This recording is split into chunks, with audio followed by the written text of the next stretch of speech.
I have a question then, because in order for me to feel safe in that area, I have to trust you.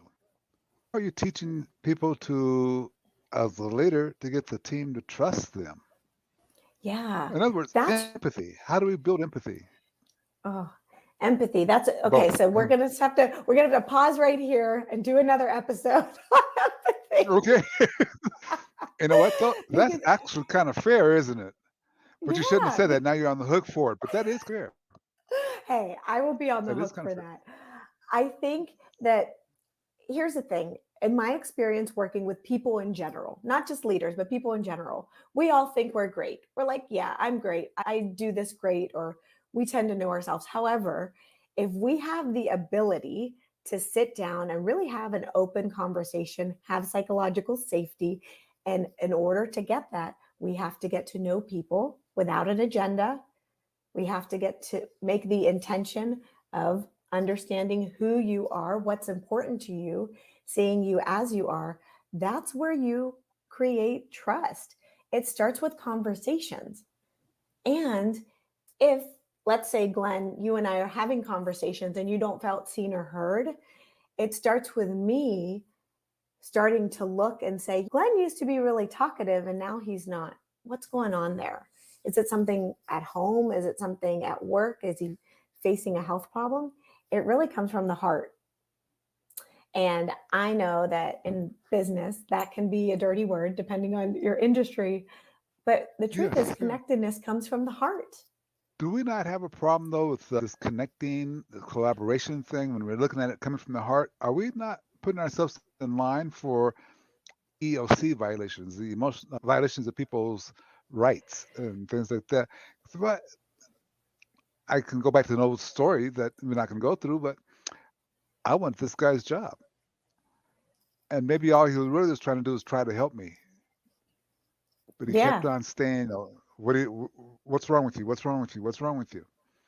Do we not run that risk? And if we do, how do we avoid that? Yeah, so for me it's really simple. I think firstly understanding a person's communication style. There are certain styles in which people communicate. There are certain strengths Mm, which people have. So let's say to me what I'm hearing you say is somebody who's more they're driven, they're really competitive, and these can be absolutely not only values, but these can be their strengths. And yes, do we need to guard ourselves from people who have bad intentions? Absolutely. 100% true. We only learn that through having conversations, through interactions, through having assessments or growing together. That's where we learn that. And if I'm telling you, mm, Glenn, let's say, for example, I'm out for your job and I keep doing things that are unethical to you, and you're telling me okay. in my own language that, hey, this is a boundary and a line that I've drawn. That's a part of the conversation too. Emotional intelligence is not just like rainbows and cookies and puppies. We have to have those hard conversations, and we have to be okay to Right. draw our lines and be clear. So when we talk about emotional intelligence, Ben, it sounded like you almost said that I need to speak it in a language that you're comfortable with. So if you're not doing your job right, if I'm not doing my job right, if you speak it to me in a way that's that hard driving, get it done type of person, you speak it to me that way, I'm not going to go for it. The I study of love these this. different types of Sorry, good. no, so I'm just wondering the study of these different types of communication styles, does that is that separate or part of emotional intelligence? How would you get me to understand that I got to speak it in your language?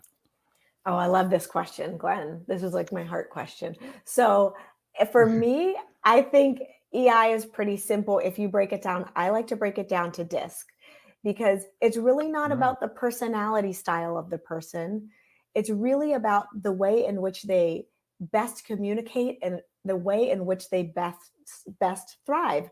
So, I see this a lot with the people I work with, especially really driven leaders who are like, I want to get things done. I want things done yesterday. So they're fast paced, they're working, they're task oriented, and they always get the goal. However, when either they are working with peers or people are working with them, they're not clear about the language in which they speak. So I'll give you an example. Glenn, if you and we speak English, if we go to China, we're going to have to learn a little bit of Chinese to get by so we can make sure that we can get to places, get directions, use the Sure. bathroom. That's exactly the way I talk about it. So if you come to my country in my workspace and you know that I speak German, you're going to come and say like, "Hey Diana, I see that these deadlines are important to you. I see, right? So we're going to speak in a deadline talk." Whereas oftentimes I see a lot of Ah, people who are people focused talking to somebody who's task focused. Hey, the people aren't really happy with how fast things are going. We just need to understand people's like language of communication. So I call that's just disc in my opinion. And so we start with disc and we also look at people's strengths. And oftentimes a misunderstood strength can be seen as annoying. You know what I mean okay. by that? Yeah, yeah. So if I do, I think that's a very powerful way to put it.